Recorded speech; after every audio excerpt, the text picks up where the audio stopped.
I'm here to talk to you today about doing artificial life and complexity science as if society mattered. So many of the most pressing global challenges that we face today are problems of managing complex adaptive systems. So these are systems which have many interacting and often evolving parts, which together give rise to unexpected system-level behaviors. So things like ecosystems, economies, and human societies. And these systems are difficult to manage. They have many interconnected components with long causal chains between them, which means that when we act on a system in one place, we may get an effect somewhere completely different and unexpected. So a policy to promote biofuel use, leading to food price rises and maybe social unrest. The systems have emergent behaviors, so we can't understand what comes out of the interaction of lower level parts by just looking at the lower level parts. Systems may change rapidly from one stable state to another. For example, a small change in rainfall, a small decrease in rainfall, may tip a forest ecosystem suddenly into desert. And very importantly, the components of these systems adapt and evolve as we intervene with them. When we put in a new tax, people find new loopholes. So the rules of the game are constantly changing as we play it in these systems. So when we're trying to manage complex adaptive systems, we really have to keep in mind that we're not interacting with static artifacts. So we need new approaches to engineering and managing dynamic living processes, which will reconfigure themselves as we intervene with them. And additionally, in these systems that we're trying to manage, we very seldom have a complete system information, enough information to make a fully predictive model. We have to expect the unexpected constantly and be prepared to adapt. So these problems are not just technical issues to be solved. In any complex real-world system that we really care about, any of these systems are connected to society. And societal factors change everything. People aren't outside of complex systems looking in on them. They're inside of them and completely interwoven with them. So people's behavior helps to create the behavior of the whole system, and the behavior of the whole system feeds back to those people in turn, and they'll change their behavior in response to it.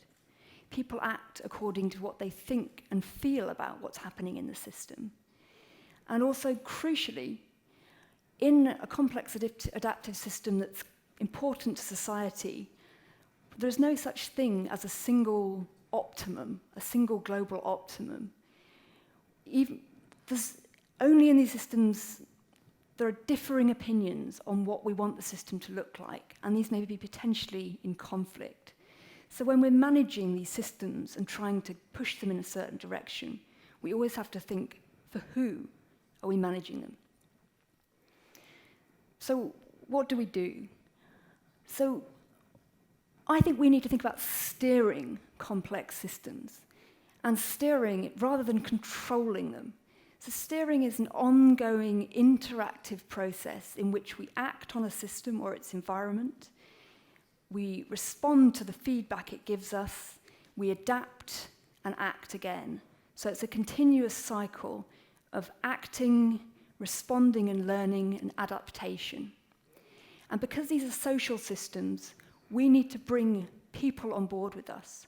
So the people who are within these complex systems that we want to manage need to be involved in a participatory process in which we put tools in the hands of system stakeholders. We've been developing and applying this approach in the real world, looking at managing regional industrial economies, managing river catchments, and most recently in extensive work with the UK government in complex policy areas, looking at marine resource management, energy security, and future farming and agriculture. All of these projects done directly with the people involved in the system. So one of the first steps that we've taken is developing methodologies of participatory systems mapping. Now, this is a low-tech workshop method where we bring together diverse people from the system, and they collaboratively construct a simple causal model of their complex system. So they think about what are the factors that are important in the system, the drivers, and how those things are interconnected together. Because we bring together different people involved in the system, they all have different knowledge about different parts of the system. So together, they can put together a model that none of them could have constructed alone, and they build an explicit understanding and ownership of their complex system. Very importantly, we can do this process where we don't have good empirical data, but where we have local knowledge. And this is very often the case in real situations of policy or society. So this is the kind of thing that we come up with in a workshop like that. This is a systems map of the developing bio-based economy in the Humber Estuary in the UK. So that's a big industrial region in the north of the UK. And you can see that this map contains factors from many different domains, from economy, society, environment, and economics. And producing a map like this, we can immediately start to use it as a thinking tool. So people here together can see how their different parts of the system potentially connect together. They can start to use the map to trace through what might be the indirect consequences of changes that they might implement on the system or of changes that are being imposed on their system. They can start to look at these indirect effects. But we can go further than that. So we've been developing new analysis tools. If we start by doing a network analysis on these systems models, we can pull out the factors that are particularly influential or central in the system from its structure. But rather than just thinking about the mathematical analysis, we combine that information with information from the system stakeholders themselves. So which factors are important to the people in the system? Which factors can they control or are outside of their control? And what do they think might be varying or changing in the future? So by combining these together, we can pull out factors that are not just mathematically influential, but factors that influence parts of the system that matter to people. If a factor such as that is controllable by stakeholders, then it's a potential system lever. If it's not controllable, then it may be a vulnerability that we have to guard against. So by just doing these simple steps of analysis in the real world, we give people ideas for designing complexity-appropriate interventions that use the structure of their system. We've been extending this work into building very large systems maps. This is a model of the rural system in the UK, which we built with the Department of Environment, Food and Rural Affairs of the UK government. So this is a complex system of interacting factors from agriculture, from land management, from environment, and from rural and global economics. It was built with many policy analysts from all sorts of different areas. So, of course, I can't show you any details of this kind of modelling. I can't show you the labels on this map. But what is immediately clear is the gigantic complex system, pre-existing complex system, which policy has to interact with. The policies here are shown in blue, and they're interacting with a system that will have its own dynamics and established pathways, and which crucially also contains many factors that are very important to farmers and other system stakeholders. These are the factors shown in red, things that matter to people. So policy to steer this system and maintain it in a way that works for the people within it is a daunting task indeed. So when we build a map like this, a very complex map, it makes it very explicit just how complex policy areas are and how deeply interconnected. And this can be overwhelming complexity that can paralyze action.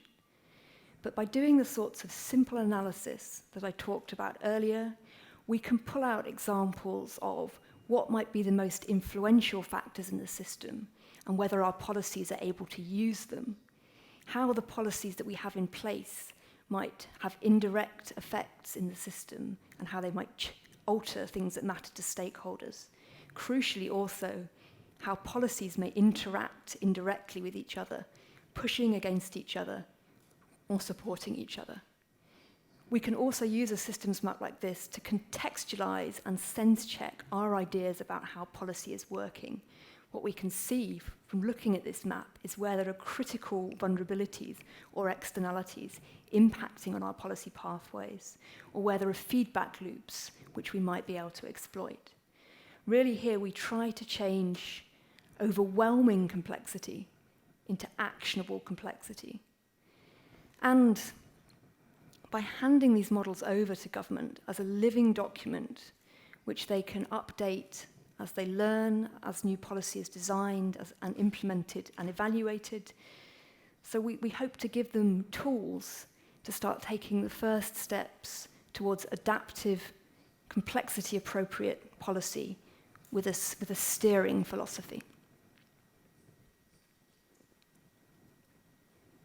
So, why is this relevant to artificial life? Well, I think personally that we need to broaden our view of what artificial life is. I'd say that we're surrounded by artificial life. So many of the complex adaptive systems that I've talked about and that concern us today are actually, in some sense, living or hybrid systems. So they're constructed, manipulated, or synthesized by people, and they contain living and non-living parts in interaction with technology and society. This goes from our oldest living technologies, such as agriculture, forestry, and fermentation, to the huge human complex systems or complex ecosystems which we construct, economies, industrial networks, the internet, all interacting together. And these large-scale artificial life, artificial living technologies are currently managed as if they were machines. They're managed by trying to push them into a box in which we simplify their complexity and constrain their behavior. By putting in enormous amounts of energy or resources, we try to keep these systems acting in controllable, definable ways. So we're fighting and not steering their complexity and adaptability. But as pressures increase, as global climate change increases and population goes up, it's harder and harder to maintain these systems, pushing them back into the box. They're becoming unstable and they're adapting and changing in unexpected ways. I think ALIFE has a crucial role here with our perspective of steering and interacting with living systems. We can come up with methods that work with the dynamics of these systems rather than continuously pushing a rock up a hill only to have it roll back down again. And finally, I think this is a really exciting time for artificial life. So we're now in the Anthropocene, and the interconnected network of global processes, systems, profoundly modified by human behavior. I think that we could genuinely and honestly say that we now have planetary scale artificial life with these systems. And so my vision for ALIFE is that we step up in this time of great challenges and opportunities to offer new ways of working with and interacting with living and lifelike complex adaptive systems at all scales, working with people, working with society in the real world to build an artificial life that's fit for the Anthropocene and an artificial life that works as if society mattered. Thank you.